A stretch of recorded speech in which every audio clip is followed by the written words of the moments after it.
Le fracas des vagues couvre les battements des tambours. Les mâts plient, les cordages sont tendus comme des cordes prêtes à rompre. La tempête sur la mer Méditerranée déchire le ciel, et des milliers de légionnaires prient les dieux qu'ils n'ont jamais implorés pour la pitié. Mais qui prie le plus fort, les guerriers ou les marins? Car à bord de ces navires, leurs destins sont entrelacés en un seul, le destin de Rome. Et tandis que la mer jette les trirèmes dans l'abîme, une question nous tourmentera jusqu'à la fin de cette histoire.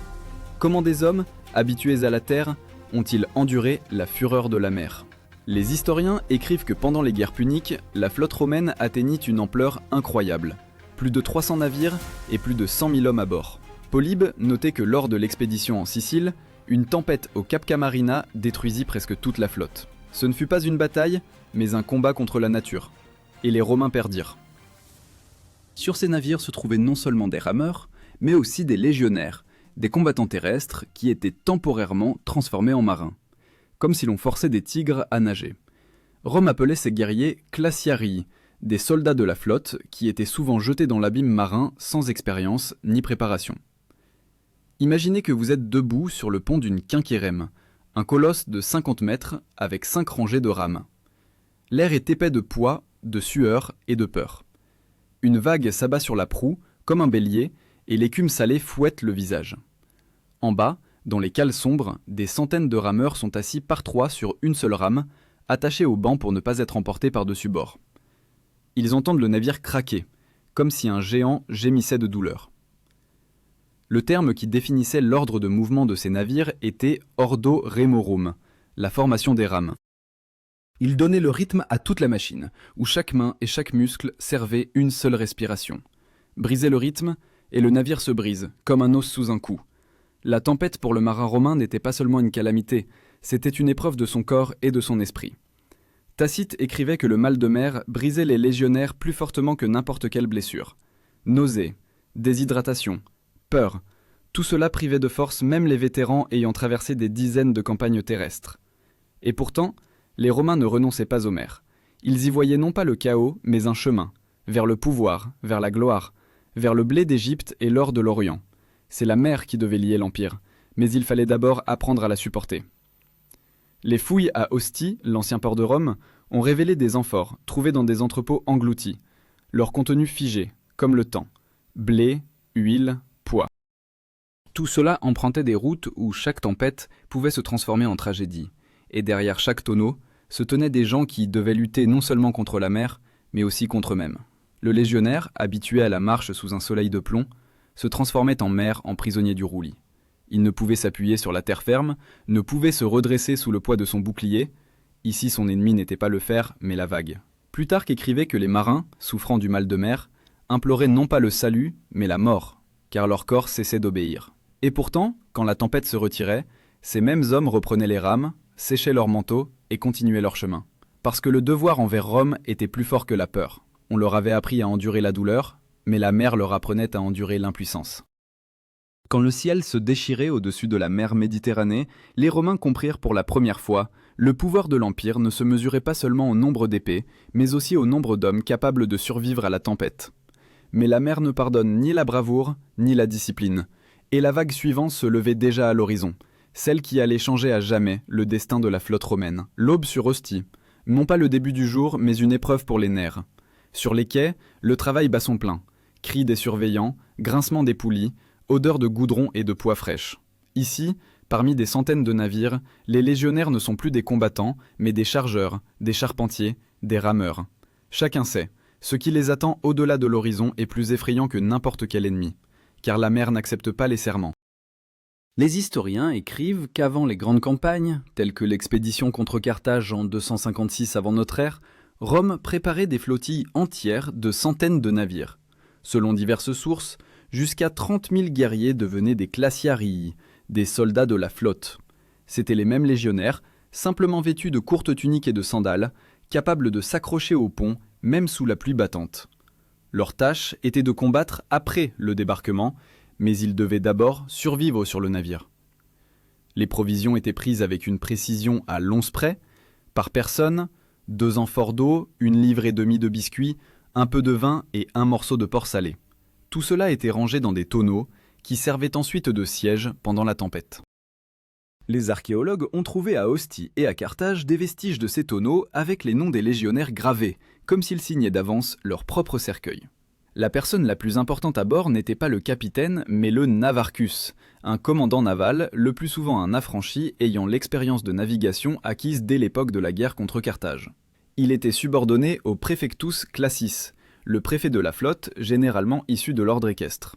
Le préfet était les yeux de Rome sur la mer. Il était responsable non seulement de la discipline, mais aussi de l'âme des hommes.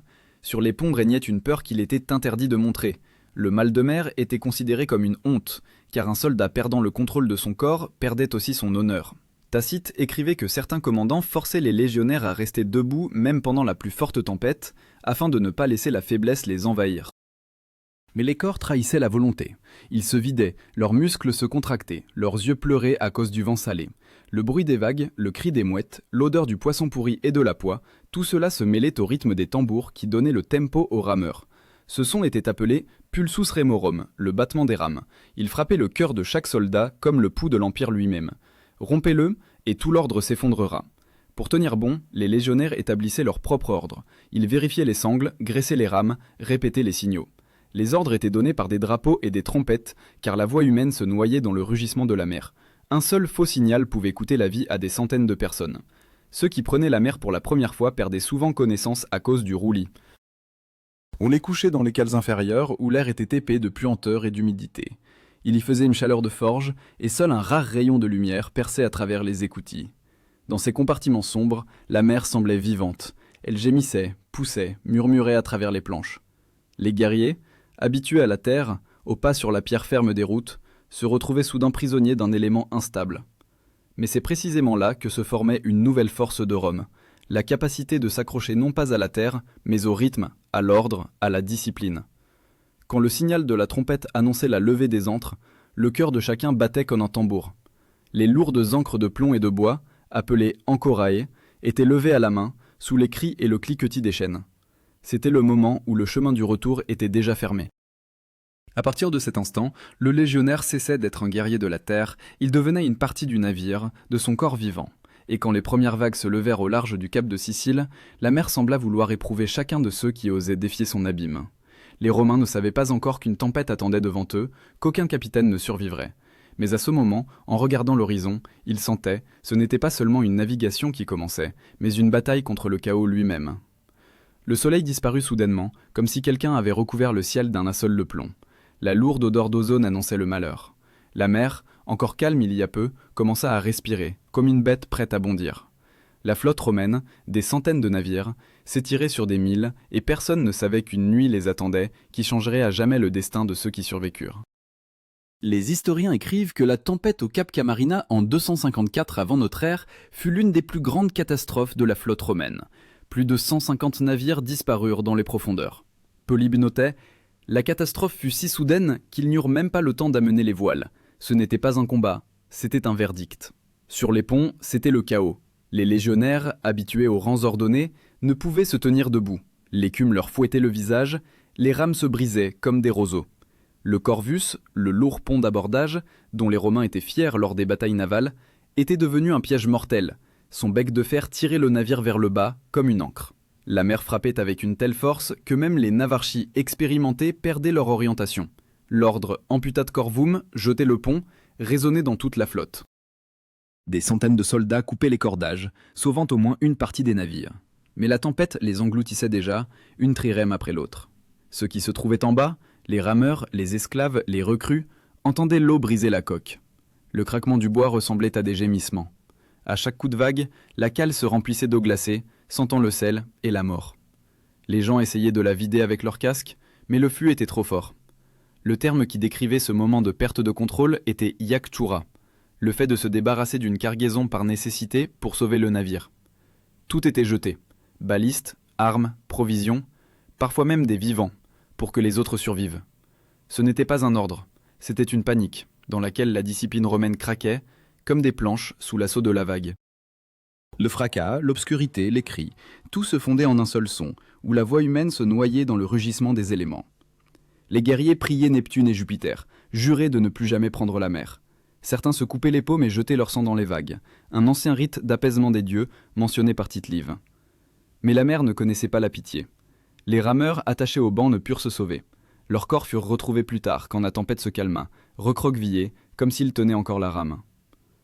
Les légionnaires sur le pont luttaient non seulement contre les vagues, mais aussi contre l'horreur. Le mal de mer se transformait en folie. Le corps perdait l'équilibre, les yeux ne distinguaient plus l'horizon, et il semblait que la terre elle-même avait disparu sous leurs pieds pour toujours. À l'aube, les survivants virent la mer jonchée de débris, comme un champ après une bataille. Sur 150 navires, selon diverses sources, pas plus de 50 avaient survécu. Les autres avaient sombré dans les profondeurs avec des milliers de soldats. Aucun ennemi n'avait causé une telle perte à Rome. Plutarque écrivait qu'après cette tempête, les Romains réalisèrent pour la première fois que la mer n'obéissait pas aux lois de l'Empire. Mais comme toujours, au lieu de la peur, ils choisirent la persévérance. Quelques années plus tard, ils construisirent à nouveau une flotte, plus grande, plus lourde, plus solide. Sur le lieu du naufrage de ces navires, les archéologues ont trouvé des pièces de bronze recouvertes de coraux, des fragments de rames, des restes de casques. Chaque découverte est comme une voix venue des profondeurs. Nous étions ici, nous avons essayé de survivre. Quand la tempête se retira, les légionnaires survivants gisaient sur les ponts, épuisés, tremblants, le visage pâle. Mais dans leurs yeux se reflétait non pas la peur, mais une prise de conscience. S'ils avaient survécu à cela, ils survivraient à tout. La mer les avait purifiés de leur faiblesse, ils connaissaient maintenant le prix de la survie. Et devant eux, la terre les attendait. Mais pas le salut. Car même après la tempête, la mer ne lâchait pas ceux qui avaient un jour regardé dans son abîme. La nuit recouvrit la mer Méditerranée si rapidement, comme si l'obscurité elle-même avait décidé de participer à la bataille. La tempête s'intensifiait à chaque coup de vent, les vagues montaient plus haut que les mâts, et il semblait que la mer avait décidé de renverser le ciel. Les gens sur les ponts criaient, mais le vent arrachait les mots de leur bouche, ne leur permettant même pas de mourir avec une prière sur les lèvres. À cet instant, chaque légionnaire comprit, il n'y a pas d'ennemi plus terrible que les éléments, où il n'y a ni ligne de front, ni possibilité de retraite. Les historiens écrivaient que pendant cette tempête, les Romains furent confrontés à ce qu'aucun règlement, aucun ordre de marche n'avait prévu. Polybe décrivait comment les capitaines tentaient de maintenir la formation, alignant les navires, mais les vagues brisaient la formation plus vite que les ordres n'étaient donnés. La discipline, fierté de Rome, perdait son sens. Chaque navire était désormais un monde à part, une tragédie distincte. Au cœur de cet abîme se tenaient les quinquérèmes, d'énormes navires, la fierté de la flotte romaine. Leur puissance devint leur perte. 5 rangées de rames signifiaient que la coque était plus lourde et moins stable. Quand une vague déferlait de côté, tout le navire chavirait et des centaines de corps enchaînés aux rames tombaient avec lui. C'était ce qu'on appelait la catastropha navalis, le naufrage. Ceux qui survivaient en bas tentaient de remonter par les écoutilles, mais ils étaient emportés par le reflux de l'eau. Un des chroniqueurs romains écrivait « Les gens disparaissaient comme s'ils étaient tirés par la main de Neptune lui-même. Ceux qui restaient sur le pont s'accrochaient aux mâts, aux cordages, à leurs camarades, à tout ce qu'ils pouvaient saisir. L'écume salée aveuglait, la peau se fendait de froid, la respiration devenait un combat. Le préfet de la flotte, le préfectus classis, aurait dû donner le signal de la retraite, mais les lumières des phares n'étaient pas visibles. Les trompettes ne sonnaient pas, les drapeaux se perdaient dans l'obscurité. À ce moment, le commandement cessa d'exister. Les gens agissaient par instinct. Un navire allait à la dérive, un autre virait contre le vent. Une erreur mortelle, car la voile se gonflait et faisait chavirer le navire instantanément. Les guerriers, affaiblis par le mal de mer, ne pouvaient plus tenir leurs armes. Leur corps tremblait, leur visage était vert comme du cuivre patiné. Ils se déchiraient jusqu'au sang en essayant de se retenir, et beaucoup perdaient la raison. Tacite écrivait que le mal de mer est capable de mener un homme à la folie plus vite que la peur de la mort. Et en effet, chez ceux qui survécurent, l'ombre de cette nuit demeura longtemps. Les cris s'éteignirent quand les forces abandonnèrent tous. Seul le rugissement de la mer subsistait. Un légionnaire, ayant perdu son bouclier, s'accrochait à un fragment de rame. L'eau le tirait vers le bas, mais il murmurait encore son serment de fidélité à Rome. Sa voix se noyait dans la tempête, mais les mots sonnaient comme une prière. Ces hommes ne se rendaient même pas à la mer. Au milieu des vagues déchaînées, un éclair jaillit, illuminant une scène effroyable. Des dizaines de navires, chavirés, avec des mâts dépassant de l'eau comme des croix. À cet instant, la tempête cessa d'être un simple phénomène naturel. Elle devint un symbole. Le symbole que même l'Empire, qui avait soumis la moitié du monde, ne pouvait contrôler les éléments. Le terme que les marins utilisaient pour désigner le moment où la tempête atteignait sa force maximale était procella maxima. C'est le point où tout se décide. Soit le navire se brise, soit l'esprit. Et c'est là, au centre de la tempête, que se forgeait non pas le fer, mais la volonté humaine. Certains navires tentaient de résister en jetant leurs mâts. Sans voile, ils devenaient plus légers, mais plus impuissants. Les gens ramaient à la main et copaient l'eau avec leur casque. Certains chantaient pour ne pas entendre le rugissement du vent. La chanson était la seule chose qui obéissait encore à l'homme. Polybe écrivait que la tempête dura 3 jours. 3 jours d'enfer, où le ciel et la mer échangeaient leur place. Ceux qui survécurent à la tempête racontèrent plus tard que le soleil du 4e matin semblait un signe des dieux, mais non un salut. Car, quand la lumière revint, elle n'illumina pas la mer, mais un cimetière. Plus tard, sur les côtes de Sicile, les pêcheurs trouvèrent des corps en armure romaine. Les vagues les rejetaient pendant des semaines. Dans le sable, on trouvait des épées, des casques, des tablettes de bois avec des noms. Et sur chacune, il y avait une trace de sel et de temps. Cependant, cette tempête ne fut pas la fin. De ces ruines, Rome tira non pas la peur, mais une leçon. L'Empire perdit des navires, mais acquit une connaissance. La mer peut être vaincue non par la force, mais par la raison. Depuis lors, chaque nouvelle flotte fut construite différemment, en tenant compte des vents, des courants, du poids des voiles. Mais à ce moment-là, au cœur de la Procella Maxima, personne n'y pensait. Les gens s'accrochaient simplement, à la vie, à la mémoire, à l'espoir que la tempête se terminerait avant eux. Et dans ses doigts, s'agrippant aux débris, naissait déjà la nouvelle puissance maritime de Rome. Le matin vint sans les cris des mouettes. La mer gisait immobile, comme épuisée par sa propre fureur. Partout, des débris. Rames, planches, lambeaux de voile. L'écume salée clapotait doucement sur les côtes de Sicile, où les vagues rejetaient les corps. Les visages des légionnaires morts étaient plus blancs que le marbre, les yeux ouverts, comme s'ils ne pouvaient toujours pas croire que la tempête s'était enfin calmée. Polybe écrivait qu'après la tempête, pas plus d'un cinquième de la flotte romaine avait survécu. Plus de 100 000 hommes avaient péri ou étaient portés disparus. Personne ne comptait les esclaves rameurs. Leurs corps restèrent dans les profondeurs, enchaînés aux rames. Cette catastrophe fut pour Rome plus terrible que n'importe quelle bataille. Mais en elle naquit ce qui ferait plus tard de Rome la maîtresse des mers. Les légionnaires survivants, rejetés sur le rivage, ne purent se lever immédiatement. Leurs corps étaient épuisés, leurs estomacs contractés après des jours sans nourriture, leur peau brûlée par le sel. Mais quand ils levèrent les yeux, le rivage s'étendait devant eux, symbole de salut et de honte à la fois. Car Rome ne tolérait pas les défaites, même de la part des dieux. Un des officiers survivants, selon les écrits de Tite-Live, dit à ses soldats « Nous avons perdu la flotte, mais pas l'honneur ». Ces mots furent le début de la Renaissance. Quelques mois plus tard, le Sénat alloua des fonds pour un nouveau chantier naval à Ostie. La ville se remplit des bruits des marteaux et des scies. La mer avait pris des hommes, Rome répondit par des navires. Les Romains révisèrent tout, de la construction des navires à la logistique. Les vieilles et lourdes quinquérèmes furent remplacées par des trirèmes plus légères, capables de résister à la tempête. Les voiles devinrent plus courtes, les coques plus larges pour une meilleure stabilité sur les vagues. C'est ainsi que naquit un nouveau type de navire, la libourna. Elle était plus petite, plus rapide, plus flexible. Son nom deviendrait plus tard le symbole de la puissance maritime romaine. Cette transition de la lourdeur à la mobilité devint une métaphore de l'Empire lui-même.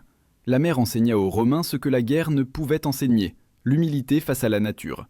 Désormais, chaque légionnaire savait, ni l'acier ni la discipline ne sauveraient des éléments si l'on n'apprenait pas à écouter leur souffle. Dans les documents de l'époque d'Auguste, on trouve le terme « disciplina maritima », l'entraînement maritime. Sa base fut cette même survie dans la tempête. Désormais, les légionnaires étaient formés non seulement au maniement de l'épée et à la formation, mais aussi à la répartition du poids sur le pont, à l'arrimage des cargaisons, à la tenue en cas de roulis. Le mal de mer n'était plus considéré comme une faiblesse, il devint une épreuve obligatoire pour chaque recrue. Les découvertes archéologiques confirment ces changements. À Ostie et à Misène, des vestiges de piscines d'entraînement ont été découverts, où les marins apprenaient à ramer sur place au son des tambours. Sur les murs étaient gravés les mots « durare sicut mare », endurer comme la mer. Mais toutes les leçons ne pouvaient être apprises. Beaucoup de vétérans de cette tempête ne pouvaient plus regarder l'eau. Ils évitaient les quais, vivaient loin de la mer et au son du tonnerre fermaient les yeux. Plutarque écrivait que la tempête avait laissé dans leurs âmes une trace que le temps ne pouvait effacer. Néanmoins, ce sont précisément ces hommes, passés par l'enfer des vagues, qui devinrent les mentors de la nouvelle génération de marins. Ils enseignèrent aux jeunes à ne pas craindre le roulis, à ne pas déchirer les voiles au vent, à ne pas crier pendant la tempête. Il disait « Si la mer veut prendre, elle prendra, mais si tu l'acceptes, elle te laissera la vie ». Pour l'Empire, cette tempête fut une leçon de résilience. Après elle, Rome ne traita plus jamais la mer comme un ennemi. Elle devint son allié, terrible, imprévisible, mais nécessaire. Car sans les mers, Rome n'aurait pu maintenir ses provinces, acheminer le grain d'Égypte, protéger le commerce des Thérates. C'est ainsi que naquit une nouvelle flotte, non pas de bois et de bronze, mais d'expériences humaines. Chaque navire était désormais construit en mémoire des disparus. Chaque départ en mer était accompagné d'un rituel. Une goutte de vin était versée dans l'eau, une offrande à Neptune. Les archéologues ont trouvé des amphores avec des inscriptions « Pro vita », pour la vie. Ces mots devinrent une amulette maritime. Et pourtant, malgré cette nouvelle force, le souvenir de cette tempête vivait en chacun de ceux qui montaient sur le pont.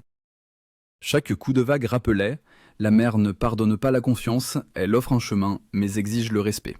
Au coucher du soleil ce jour-là, quand la tempête se calma enfin, les légionnaires survivants allumèrent des feux sur le rivage. Le feu se reflétait dans les vagues, et il semblait que la mer leur répondait par sa propre lumière. Dans ce dialogue silencieux, toute l'histoire de Rome, fierté, souffrance, et l'éternel désir de conquérir ce qui ne se soumet pas au pouvoir. Mais la véritable révélation attendait encore, car des années plus tard, la tempête se rappellerait à nouveau, et forcerait l'Empire à se souvenir du prix qu'il avait payé pour apprendre à rester à flot. Des décennies passèrent, mais le bruit de cette tempête continuait de résonner au cœur de Rome. Même lorsque l'Empire s'épanouit sous Auguste, même lorsque les légions se tenaient sur les côtes de la Bretagne, la mer se souvenait encore de ceux qui avaient péri dans ses profondeurs.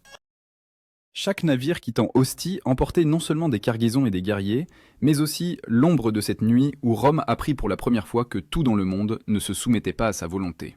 Dans les camps d'entraînement des nouveaux marins, on commençait désormais par les récits de la tempête de Camarina. Les anciens, Classiarii, prononçaient ces mots avec respect, comme le nom d'un général tombé au combat. Ils disaient « La mer n'est pas un ennemi, elle est un examinateur ». Ces mots simples devinrent une partie de la doctrine navale romaine, définissant le comportement de la flotte pour des siècles. Les historiens notent que c'est précisément après cette catastrophe que Rome devint non seulement propriétaire d'une flotte, mais une puissance maritime à part entière.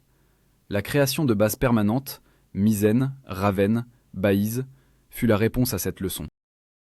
C'est là qu'apparurent les premières casernes pour les marins, les entrepôts de provisions, les voiles de rechange. Tout cela naquit non de l'orgueil, mais du souvenir de la défaite. Le préfet de la flotte était désormais considéré non seulement comme un commandant, mais comme le gardien de la mer. Son serment commençait par ces mots « Que les dieux me donnent la raison dans la tempête ». Ce titre, Praefectus Classis, devint le symbole non pas de la force, mais de la responsabilité. Car celui qui commande la flotte commande la vie de milliers d'hommes qui se sont confiés aux éléments. Les découvertes archéologiques confirment qu'à la fin du 1er siècle de notre ère, la vie maritime des légionnaires était devenue quotidienne. Dans leurs maisons, on trouvait des amulettes marines, des coquillages, des talismans en forme de dauphin, symbole de survie. Et dans les inscriptions sur les pierres, on rencontrait souvent le mot « supervixit », il a survécu. C'est devenu une marque d'honneur, non moins importante qu'une médaille pour bravoure. Mais derrière cet éclat extérieur se cachait le souvenir de la douleur. Le mal de mer, autrefois considéré comme une faiblesse, était désormais étudié et traité. Les médecins de l'époque conseillaient de boire du vin avec du vinaigre et de garder le regard sur l'horizon. La première recette connue contre le roulis, Cels, mentionnait que la résistance à la mer était désormais considérée comme une bravoure égale à la maîtrise de l'épée. Et pourtant, même avec l'expérience et les connaissances, chaque tempête restait une épreuve. Les Romains apprirent à lire le ciel, à naviguer par les étoiles, à tenir compte de la direction des vents. Mais lorsque le vent hurlait dans les gréements, même les vétérans endurcis sentaient une peur ancestrale monter en eux. Car la mer leur rappelait « Tout ce qui est construit de main d'homme peut disparaître en une seule nuit ». Plutarque écrivait que les marins, après les tempêtes, faisaient souvent des sacrifices, non par peur, mais par gratitude. Ils jetaient du pain, du vin, parfois des pièces de bronze dans l'eau, un signe de reconnaissance que la vie leur était rendue non par eux-mêmes, mais par la volonté des dieux. Dans ces rituels simples résonnait une sagesse née de la souffrance. On ne peut conquérir ce qui doit être accepté. La mer devint le miroir de l'Empire. Quand Rome grandissait, la flotte se multipliait. Quand Rome tremblait, les navires coulaient. Et finalement, quand l'Empire commença à s'effondrer sous l'assaut des barbares, les mers reprirent leur dû. Les bases se vidèrent, les navires pourrirent dans les docks, et seules les tempêtes continuaient de frapper les côtes, comme un rappel. Tout retourne aux éléments. Les historiens modernes, étudiant les traces d'anciens naufrages au large des côtes de Sicile, ont fait des découvertes étonnantes. Des amphores avec le symbole de l'aigle, des casques de bronze recouverts de coraux. Sur certains d'entre eux, on distinguait des éraflures, des lettres gravées de la main avant la mort. SPQR, le Sénat et le peuple de Rome, symbole de pouvoir et symbole de vanité. Et pourtant, dans cette histoire, il n'y a pas de défaite. Il y a un dépassement. Car quiconque a survécu à la tempête est devenu la preuve vivante que l'homme est capable d'endurer même ce qu'il est incapable de comprendre. Les Romains ont appris non pas à craindre les mers, mais à vivre avec elles. Leur flotte a traversé les siècles, et même après la chute de l'Empire, les principes de la disciplina maritima, l'entraînement maritime, ont jeté les bases des traditions navales de l'Europe. Quand nous regardons la surface de la mer Méditerranée aujourd'hui, elle semble paisible. Mais sous cette surface, l'histoire de milliers de vies, données au vent. Chaque souffle de vague est le souvenir de ceux qui ont ramé contre le destin, qui ont lutté contre le mal de mer, la fatigue, l'horreur de l'immensité. Et maintenant, sachant tout cela, on peut se poser la question. Aurions-nous pu tenir bon sur le pont de cette quinquérème au plus fort de la tempête, quand tout s'effondre autour de nous et qu'il ne reste que la loyauté, envers Rome, envers le devoir, envers soi-même. Car, peut-être, la force de Rome ne résidait pas dans ses épées ni dans ses légions, mais dans la capacité de l'homme à ne pas céder même lorsque les éléments exigent la capitulation. La mer prenait les meilleurs, mais ce sont eux qui ont rendu l'empire éternel. Parce que là où le navire se brise, le caractère naît. Et dans chaque vague qui se brise sur le rivage résonne encore l'écho de cet ancien serment. Durare sicut mare, endurer comme la mer.